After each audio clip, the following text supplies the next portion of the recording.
प्रभु महागणाधिपति जी, ज्ञानारी जी को मोक्ष प्रदान करने के लिए आपको कोटि कोटि धन्यवाद प्रभु।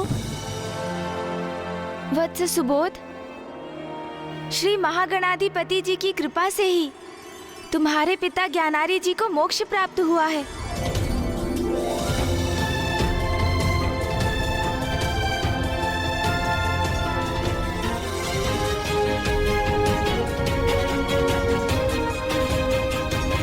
प्रभु गणेश जी, ये आपकी कृपा का ही तो परिणाम है। आप जैसा कृपालु तो और कोई नहीं, जो ना केवल अपने भक्तों अपितु अपने शत्रुओं के मुक्ति के लिए भी इतने अथक प्रयास करे। हे दयानिधान प्रथम पूज्य गणेश जी, मैं आपको शत शत नमन करता हूँ। कल्याण हो वत्स।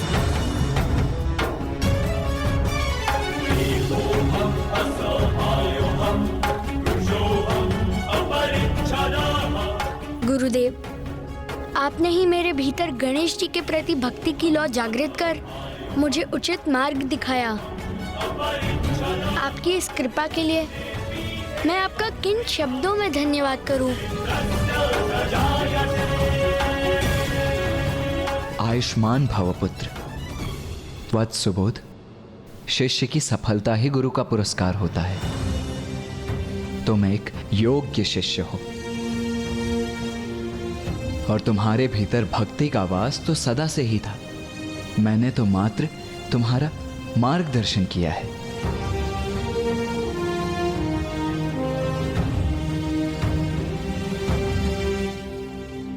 ब्राह्मण देवता, आपने हमारी सहायता की।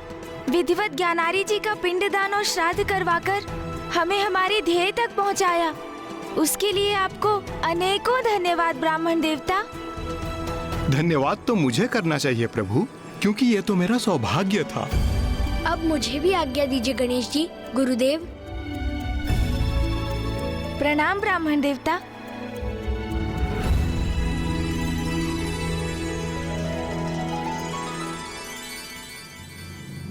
भैया,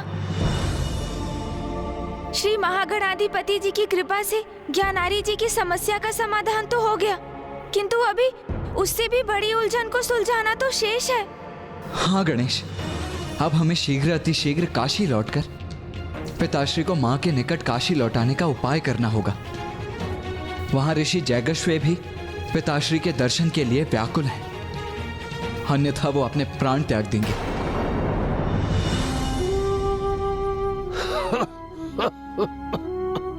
ओम नमः शिवाय।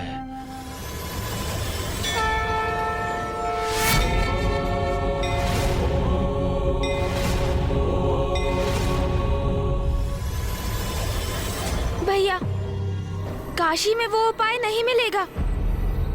तो उसके लिए हमें कहां जाना होगा गणेश?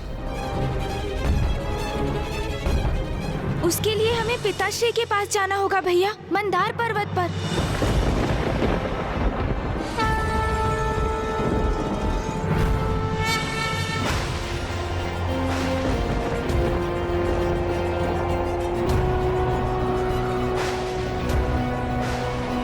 भैया, हम इस प्रकार कितनी देर तक चलते रहेंगे? आप अपने वाहन मयूर जी को क्यों नहीं बुलाते? वो अपनी उड़ान भर हमें शीघ्र मंदार पर्वत की चोटी पर पहुंचा देंगे भैया। उचित है गणेश। मयूर जी!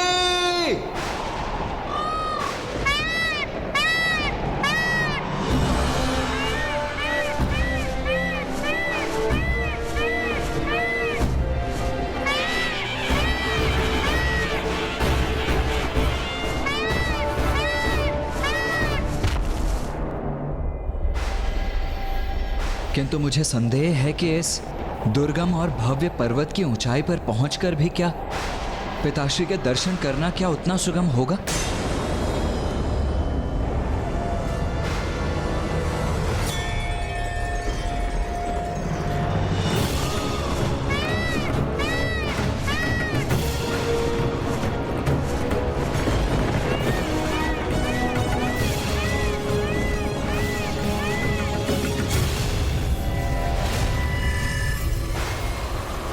गणेश, ये हिम का बवंडर तो और भी प्रबल होता जा रहा है और ये तीव्र वायु प्रवाह हमें इस पर्वत की ओर ही ढकेल रहा है।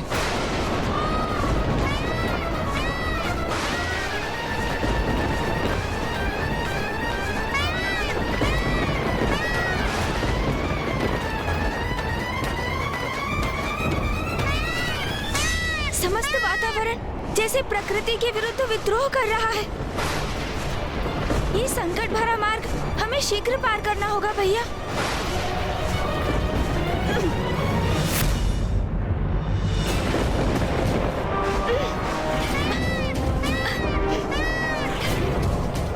गणेश, इन काले मेघों में कुछ भी स्पष्ट दिखाई नहीं दे रहा है मुझे।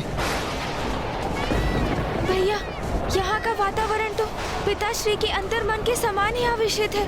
उनका हृदय भी वेदना के काले मेघों से ही जूझ रहा है।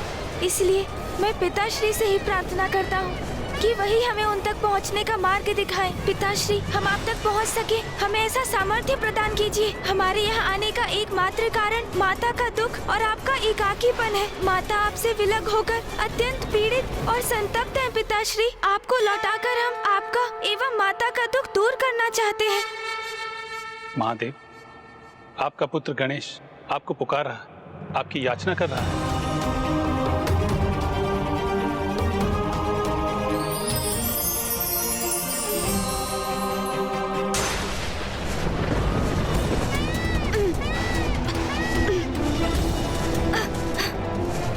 भैया संभालिए।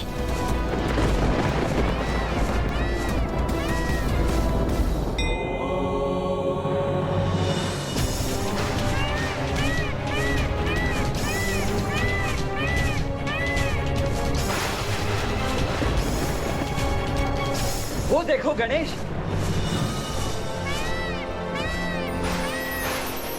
हाँ भैया, अर्थात पिताश्री ने हमारी प्रार्थना सुन ली और उन तक पहुंचने का मार्ग भी दिखा दिया।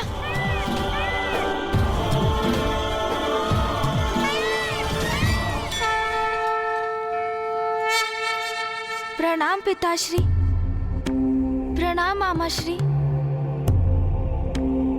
प्रणाम फूफा जी। पुत्रो, तुम्हारी माँ कैसी है? पिताश्री, वो भी आपके समान ही द्रवित है, अशांत है, दुखी है। पिताश्री, जब से आपने काशी से प्रस्थान किया है, माँ ने अपनी पलकें तक नहीं झुकाई। तभी से अपार पीड़ा में है वो। आपको काशी लौटने का कोई उपाय ढूंढना ही होगा। पुत्र कार्तिकेय, जब तक राजा देवदास काशी के राजपथ पर स्थित है, महादेव का काशी लौटना संभव। मामाश्री, माँ ने मुझे और गणेश को राजा दिवोदास के विषय में बताया था, किंतु उनके कारण पिताश्री काशी नहीं लौट सकते। ये तो सर्वथा अनुचित है और ये मुझे कदापि स्वीकार नहीं। इसीलिए मैं तो उन राजा दिवोदास को उचित पाठ सिखाने के लिए, उन्हें दंडित करने के लिए अग्रसर भी हो गया था। किंतु फिर माँ और गणेश ने ही मुझे रोक दिया। मैं तुम्हें वरदान देता हूँ कि तुम काशी में स्थित होकर संसार के राजकाज का कार्यभार संभालोगे। महादेव, काशी में मात्र एक ही राजा रह सकता है। फिर वो काशी राजा आप हैं अथवा मैं। और यदि राजा बनने का कर्तव्य मुझे पालन करना है तो आपको काशी छोड़कर जाना होगा महादेव। तो आपको काशी छोड़कर जाना होगा महादेव। तो आपको काशी छोड़कर जाना होगा। मुझे काशी छोड़कर जाना होगा।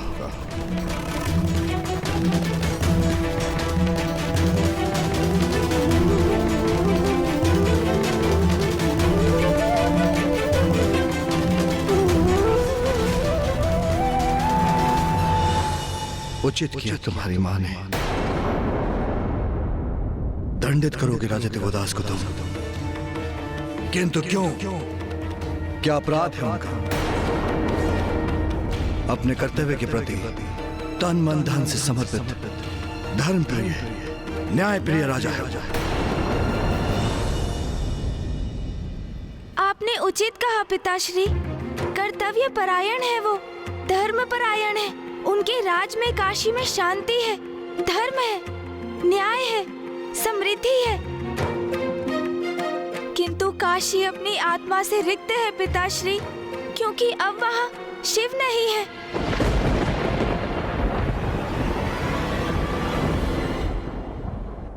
पिताश्री, काशी वो पावन धाम है जहाँ आप स्वयं मरणासन्न मनुष्यों के कान में तारक मंत्र का उच्चारण कर उन्हें सद्गति प्रदान करते हैं। इसलिए समूचे ब्रह्मांड में सर्वाधिक विशिष्ट है काशी। उसका एक विशेष प्रयोजन है, किंतु राजा दिवोदास के कारण अब आप वहाँ उपस्थित नहीं, और इसलिए अब काशी में मनुष्य सद्गति प्राप्त करने से वंचित है पिताश्री। राजा दिवोदास अपना राजधर्म निभा रहे हैं और आप उनको दिए वचन का पालन कर धर्म का निर्वाह कर रहे हैं। किंतु आपके वो भक्त जो अपने अंत समय में अनेकों कठिनाइयां सहकर दूरस्थ स्थानों से आते हैं ताकि वो आपके दर्शन कर सद्गति प्राप्त कर सके, अब वो सभी भक्त निराश होने पर विवश हैं। उनको सद्गति प्राप्त नहीं हो पा रही है पिताश्री। वैसे काशी समृद्ध और सुखी प्रतीत होती है। राजा दिवोदास अपनी प्रजा के सुख दुख का ध्यान रख रहे हैं, किंतु यदि सूक्ष्मता से देखें तो उन्होंने आपको आपके भक्तों से दूर कर दिया है पिताश्री। ऋषि जगेश्वर जैसे भक्त जो आपके दर्शन से वंचित होकर अपने प्राण त्यागने के लिए प्रस्तुत है। महादेव, अब मेरे प्रश्न का उत्तर आप ही दीजिए पिताश्री। भगवान को भक्त से दूर करना कहाँ का न्याय है?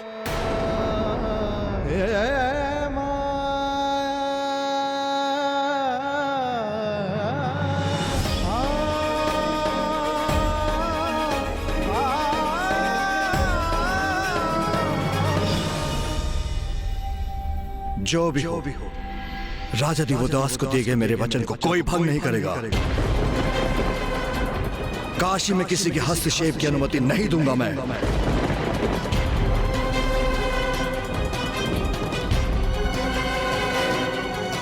पिताश्री, कितनी रुचि से काशी की रचना की थी आपने।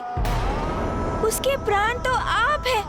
आपसे विहीन होकर काशी प्राण विहीन हो चुकी है, और इससे तो संपूर्ण ब्रह्मांड में असंतुलन उत्पन्न हो रहा है।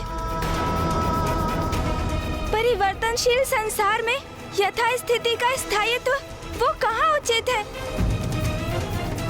जो राजा दिवोदास ने काशी में उत्पन्न कर सर्वाधिक हानि तो स्वयं की ही की है, क्योंकि मनुष्य योनि में जन्म का तो एकमात्र उद्देश्य है आत्मा को मोक्ष की प्राप्ति। आत्मा का आपसे परम ब्रह्मेश्वर से एकीकार होना। किंतु राजा दिवोदास क्या स्वयं अपनी आत्मा के उद्धार को नहीं रोक रहे हैं? बाल्यावस्था, ब्रह्मचर्य, गृहस्थ आश्रम और अंततः वानप्रस्थ, ये 4 आश्रम है मनुष्य जीवन के। किंतु राजा दिवोदास वानप्रस्थ में जाने के योग्य होकर भी गृहस्थ आश्रम में ही स्थित है। उससे मुक्त होकर आपके ध्यान में लीन होने का अवकाश कहाँ पाया है उन्होंने? पिताश्री, काशी आपका निवास है। आपने दिवोदास को अपने निवास में प्रवेश करने की अनुमति दी, किंतु सत्य तो ये भी है कि उनके काशी में प्रवेश से आपको ही अपने निवास से वंचित होना पड़ा। पिताश्री, आप हमें से किसी को राजा दिवोदास को समझाने की अनुमति दीजिए।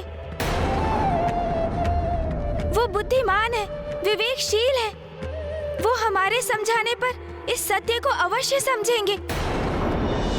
हाँ पिताश्री, अब हमें शीघ्र कोई ऐसा उपाय ढूंढना होगा जिससे राजा दिवोदास का अनादर भी ना हो, आपका उनको दिया हुआ वचन भी भंग ना हो, और वो आपको काशी में प्रवेश करने की अनुमति भी दे दे।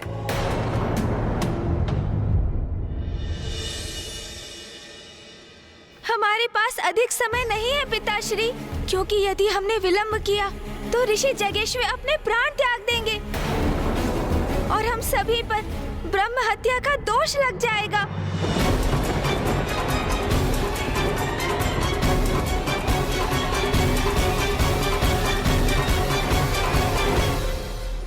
उचित है।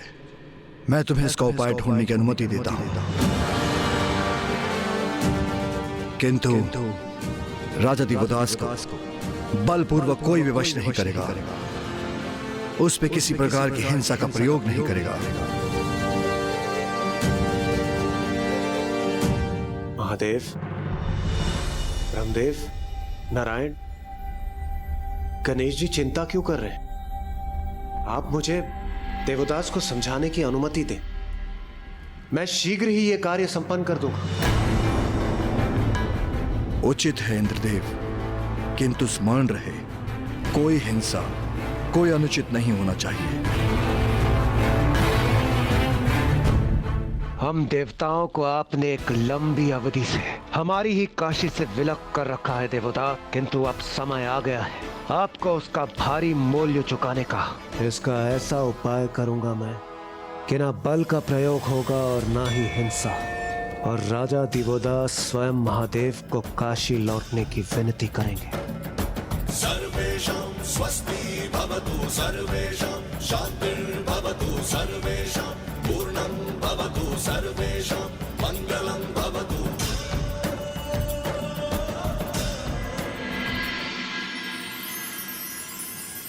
नाथ, आपके मुख पर संतुष्टि का भाव मेरे हृदय को भी प्रसन्नता से भर देता है। देवी सरला, अपने राज्य की समृद्धि से और प्रजा के सुख से ही एक राजा को भी सुख की अनुभूति होती है।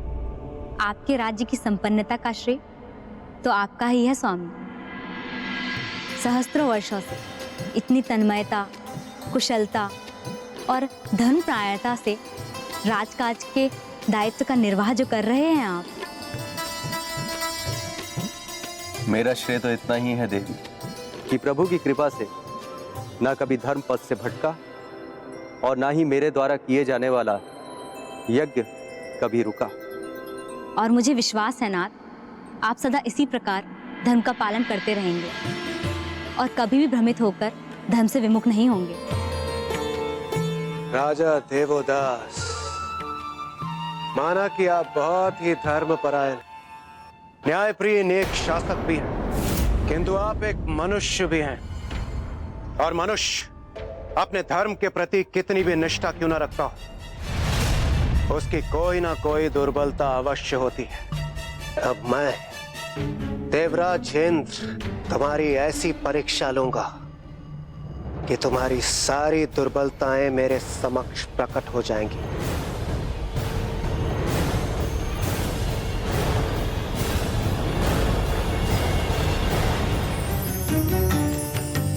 प्रणाम देवराज।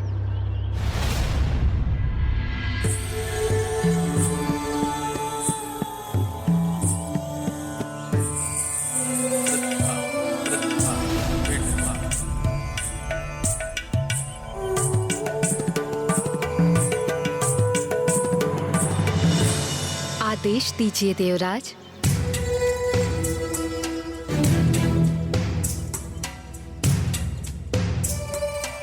मैंने आप दोनों को यहाँ एक महत्वपूर्ण कार्य सौंपने के लिए बुलाया है।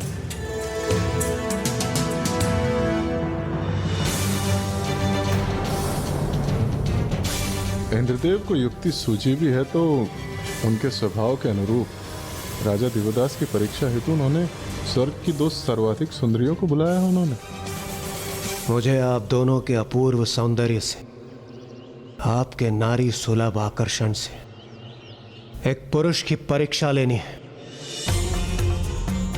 इसलिए मैं चाहता हूं कि आप दोनों वहां जाएं और अपने सौंदर्य से उस पुरुष को सम्मोहित करें। बस इतना ही कार्य है इंद्रदेव, ये तो हम चुटकियों में कर देंगे। यह कार्य इतना सरल नहीं है। आप दोनों का सौंदर्य अपूर्व अवश्य, किंतु काशी नरेश देवोदास कोई साधारण मनुष्य नहीं। वो अपनी भक्ति, धर्म और कर्तव्यों के प्रति सजग है। इसलिए मैं चाहता हूं कि हम आप दोनों समझ गए देवराज। देवराज, हमारे समक्ष तो इनसे भी महान व्यक्तित्व झुक गए, तो राजा देवदास कितने भी असाधारण क्यों ना हो, हम दोनों जाके उनके राज्य भवन में अपने नृत्य से उन्हें लुभा लेंगे। आप तनिक भी चिंता मत कीजिए देवराज। चिंता नहीं, मुझे आप दोनों पर पूर्ण विश्वास है। राजा देवोदास इस परीक्षा में अवश्य विफल होंगे। विलंब मत कीजिए, शीघ्र प्रस्थान कीजिए। मेरे अनुसार धर्मप्रिय राजा देवोदास को समझाने अथवा उनकी परीक्षा लेने हेतु अप्सराओं को भेजने का कोई औचित्य नहीं। राजा देवोदास, आपको ज्ञात नहीं आपको मोहित करने के लिए मैंने किसे भेजा है? बस एक बार आप इनके सौंदर्य के आकर्षण से तनिक भी सम्मोहित हुए, उसके बाद आप अपने धर्म से विमुख होकर अपने राज्य पर से अपना नियंत्रण खो बैठेंगे और फिर काशी में केवल अव्यवस्था का ही वातावरण होगा। अपने राज्य में सुव्यवस्था स्थापित करने हेतु आप महादेव को पुनः काशी लौटने के लिए अनुरोध करने पर विवश हो जाएंगे। महाराज की जय हो। महाराज कोई अतिथि आपसे भेंट करने के इच्छुक है महाराज।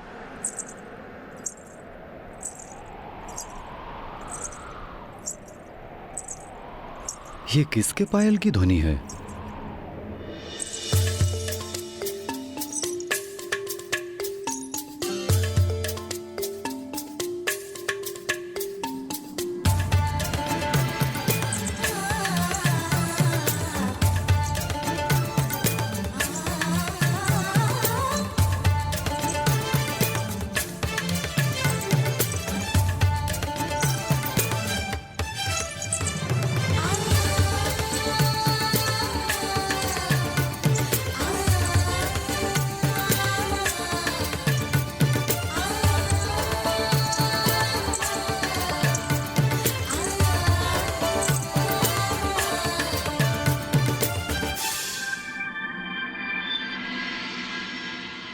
अरे अरे, प्रणाम महाराज देवोदास।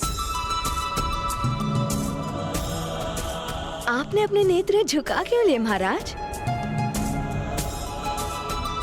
सौंदर्य को देखना, उसकी प्रशंसा करने पर तो कोई निषेध नहीं। ये तो सर्वथा उचित है, उत्तम है।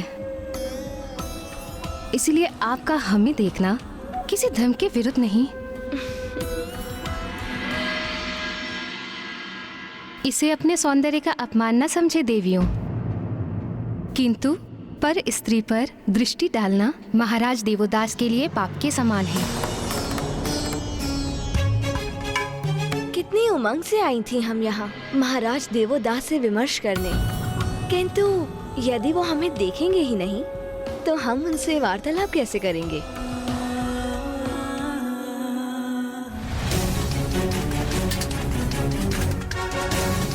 बस कुछ ही समय की बात है देवोदास। रंभा और मेनका के सौंदर्य के आकर्षण से तुम्हें वशीभूत होना ही है। तुम्हें आभास भी नहीं होगा और तुम सम्मोहित हो जाओगे। वे हमारे मुख को नहीं, हमारे चरणों की ओर देख रहे हैं, किंतु कोई बात नहीं, हमारे चरण ही पर्याप्त हैं इन्हें मंत्रमुग्ध करने के लिए।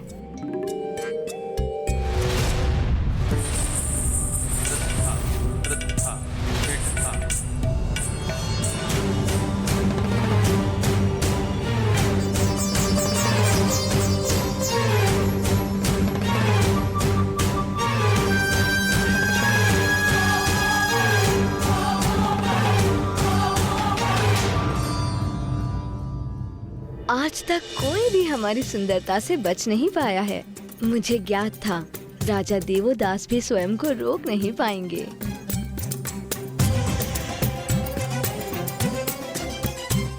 माताओं, मैं आपकी किस प्रकार सहायता कर सकता हूँ?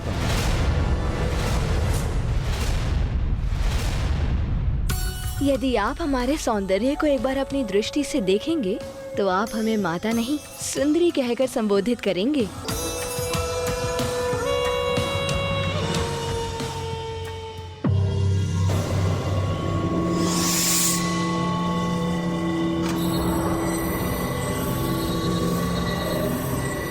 पर्याप्त समय बीत चुका है। अब तक तो मेनका और रंभा राजभवन में प्रवेश कर चुकी होंगी और राजा देवदास का ध्यान अपनी ओर आकर्षित कर ही लिया होगा।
काशी नगरी में मां गंगा की महाआरती का समय है। ये वो समय है जब संपूर्ण काशी नगरी भक्ति भाव से ओतप्रोत हो जाती है। क्या इसका सौंदर्य सबसे अनूठा नहीं, सबसे अद्भुत नहीं?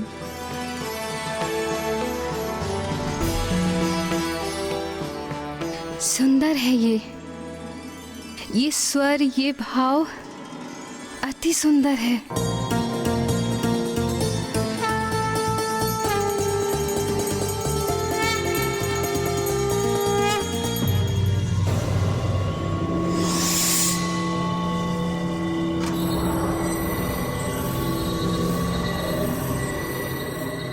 यहाँ खड़े प्रतीक्षा करने से मुझे कुछ भी ज्ञात नहीं होगा।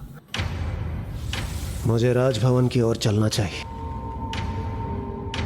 वहां क्या घट रहा है तभी मुझे ज्ञात हो पाएगा। यही उचित है।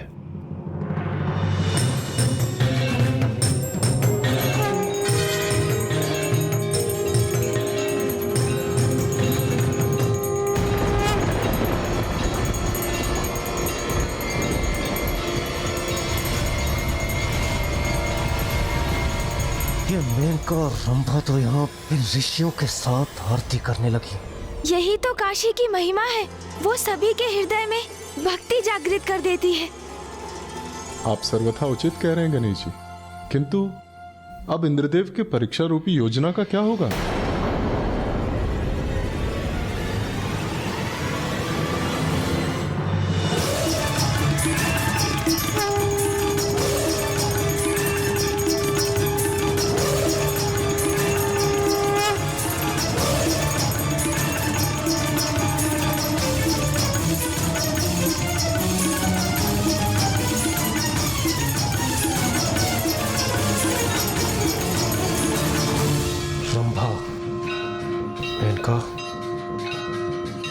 रंभा, मेनका,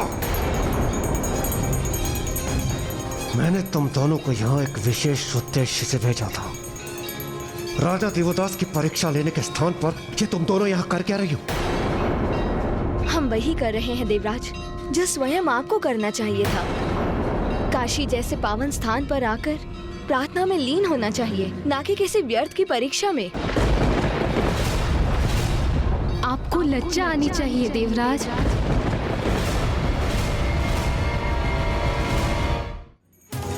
राजा देवदास जैसे धर्मनिष्ठ और कर्तव्यपरायण राजा को हमारे सौंदर्य से सम्मोहित करवाने का प्रयास कर रहे थे आप। वो धर्मनिष्ठ हैं, अध्यात्म के भाव से परिपूर्ण हैं, और आज उन्हीं के कारण हमें इस महाआरती में लीन होने का सुनहरा अवसर प्राप्त हुआ है। देवराज इंद्र, आप भी अन्य सभी कुछ छोड़कर काशी के इस दिव्य सौंदर्य और यहाँ की भक्ति में ओतप्रोत वातावरण से अपना आत्मसात कीजिए। और यदि हमारा सुझाव समझने में असमर्थ हैं आप, तो राजा देवदास के समक्ष उपस्थित हो जाइए देवराज। वो आपके विचारों को भी स्वच्छ कर देंगे। मायावी राजा दिवोदास ने तो संपूर्ण काशी को मंत्रमुग्ध कर रखा है। यहाँ आकर ये अप्सराएं उसे सम्मोहित करने के स्थान पर उसका अनुसरण करने लगी। बस बहुत हुआ अब। मैं अब इस दिवोदास को उचित पाठ सिखा कर ही रहूंगा।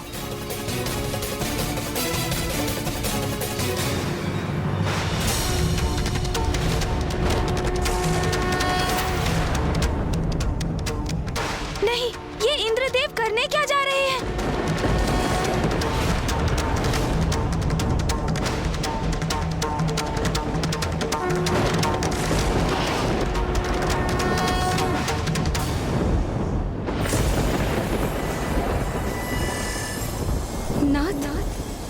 अचानक ऐसा क्यों हो रहा है?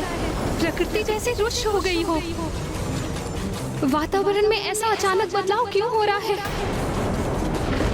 ऐसा प्रतीत होता है जैसे ये कोई भावी संकट का संदेश है।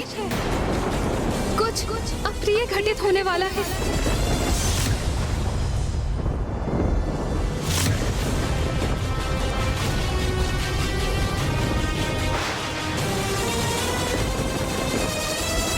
बस देवदास, बस बात हुआ। मैं तुम्हें काशी पर अपना एकाधिकार स्थापित करने कदापि नहीं दूंगा, कदापि नहीं। काशी महादेव की है और महादेव की ही रहेगी। अब तुम देखना, मैं अपने प्रभाव से ऐसा प्रकोप उत्पन्न करूंगा कि तुम महादेव से पुनः काशी लौटने की भीख मांगोगे।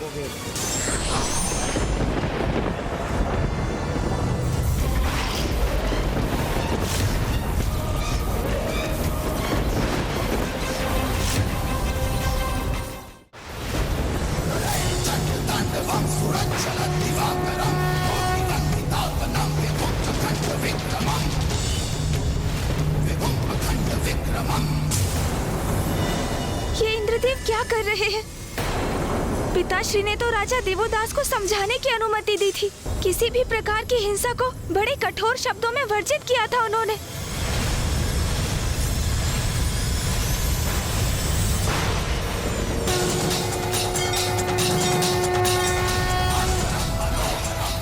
ऐसा विस्फोट उत्पन्न करूंगा कि तुम्हारा ये राजपाट, तुम्हारा ये स्थान काशी से विलक होकर कहीं दूर चला जाएगा। मुझे वहां जाकर इंद्रदेव को रोकना चाहिए।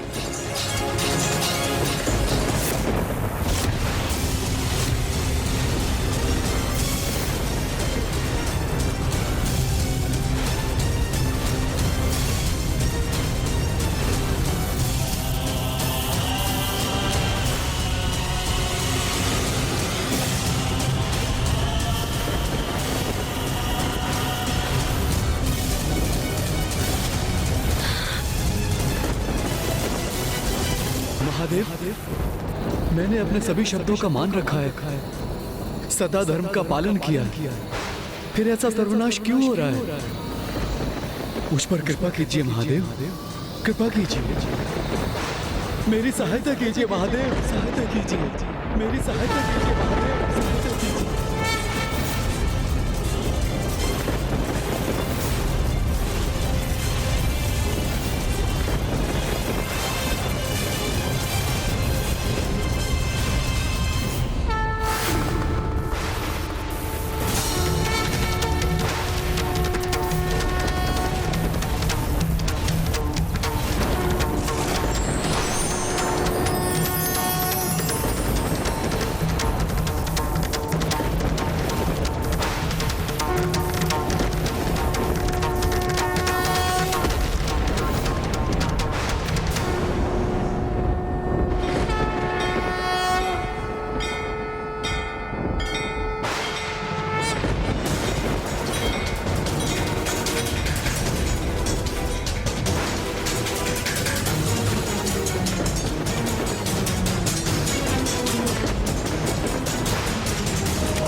इंद्रदेव, ये कैसा अपराध कर दिया आपने? जो स्थिति पिताश्री ने नियत की थी, उसी को भंग करने का दुस्साहस किया आपने। धन्यवाद महादेव, धन्यवाद।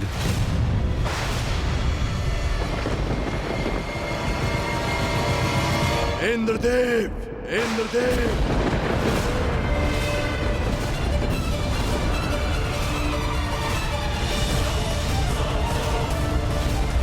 मेरे आदेश के उपरांत भी आपने हिंसा का प्रयोग किया। मैंने सतर्क किया था ना आपको, चेतावनी भी दी थी। सर्वथा अनुचित कृत्य किया है आपने। अभी यहाँ लौटिए, इसी क्षण।